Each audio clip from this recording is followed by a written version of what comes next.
Picture this: the year is 1896, and the world is a chessboard of empires. A time of grandeur, conflict, and diplomatic intrigue, where nations played a high-stakes game of power and control.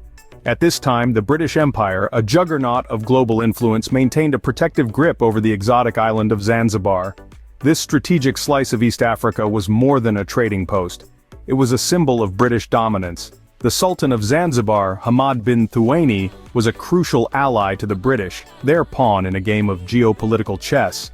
But when this ally met an untimely demise, the chessboard trembled.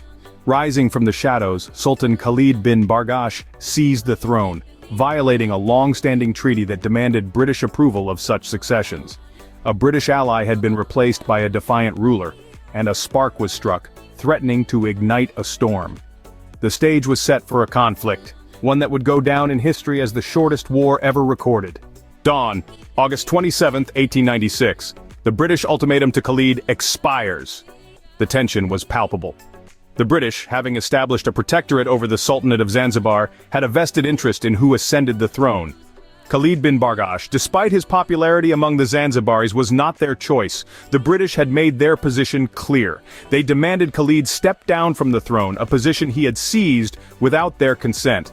His refusal was seen as a direct challenge to their authority, a challenge they were not willing to ignore.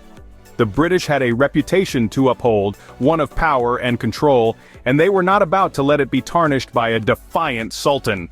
As the standoff continued, the British naval forces were not idle. They began to prepare for action, a show of strength they hoped would be enough to convince Khalid to reconsider his position.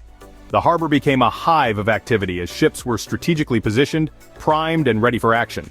The HMS Philomel, HMS Thrush, HMS Sparrow, and HMS Raccoon, along with the cruiser HMS St. George, were ominously lined up, their guns facing the palace. The seriousness of the situation was not lost on the civilians. The British took steps to evacuate non-combatants, a clear indication that they were willing to take drastic measures to resolve the situation. The normally bustling streets of Zanzibar were eerily quiet, the air thick with anticipation. Despite the show of force and the ticking clock, Khalid remained defiant. He would not be bullied into submission. He was the Sultan of Zanzibar, chosen by the people, and he would not step down without a fight. With the ultimatum ignored, the British Consul General, Basil Cave, ordered the fleet to open fire. The shortest war in history had begun. At exactly 9:02 a.m., the British fleet opened fire on the palace. The morning air, once filled with the hum of daily life, was now shattered by the deafening booms of artillery. The Sultan's palace, a symbol of power and prestige, was quickly engulfed in smoke and flames. On the other side, Sultan Khalid and his forces, about 3,000 men, were determined to resist. They were outgunned and outnumbered, but they were fighting on their home turf. They had something to protect, something to fight for. The resistance was fierce, but the British firepower, both in terms of technology and numbers, was overwhelming. The British fleet, led by the imposing HMS Philomel, unleashed a relentless barrage of shells. Accompanied by the cruisers HMS Rush and HMS Sparrow, they rained down a storm of steel upon the palace. The echo of their cannons reverberated across the Zanzibar city, a grim reminder of the might of the British Empire. But the British weren't alone in their fight. They had allies on the ground.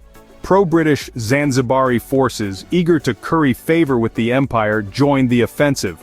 These forces, loyal to the British-installed Sultan Hamad bin Mohammed, saw this as an opportunity to assert their dominance and secure their positions of power. Despite the fierce resistance, the outcome was inevitable. The palace, once a symbol of grandeur, was reduced to a smoldering ruin. At 9:40 a.m., a mere 38 minutes after the first cannon was fired, the bombardment ceased.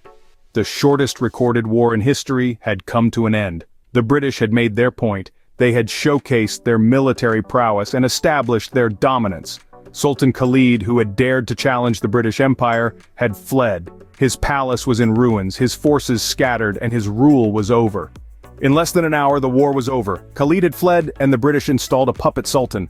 The sun rose on a new era in Zanzibar, one under the firm control of the British Empire. The aftermath of the war was swift and decisive. Khalid, who had dared to challenge the British Empire, was captured and exiled to Seychelles, then later to St. Helena. His dreams of ruling Zanzibar were dashed, but his actions had far-reaching consequences.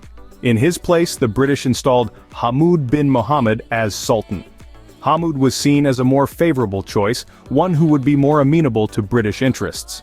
His rule marked the strengthening of British influence in Zanzibar, a strategic gem in the Indian Ocean. The war, though short, served as a stark demonstration of the might of the British Empire. It sent a clear message to the world about the lengths the empire would go to protect its interests. Moreover, it influenced international treaties, leading to stricter rules on the use of force in diplomatic disputes. Thus ended the Anglo-Zanzibar War, a brief but significant chapter in the annals of history.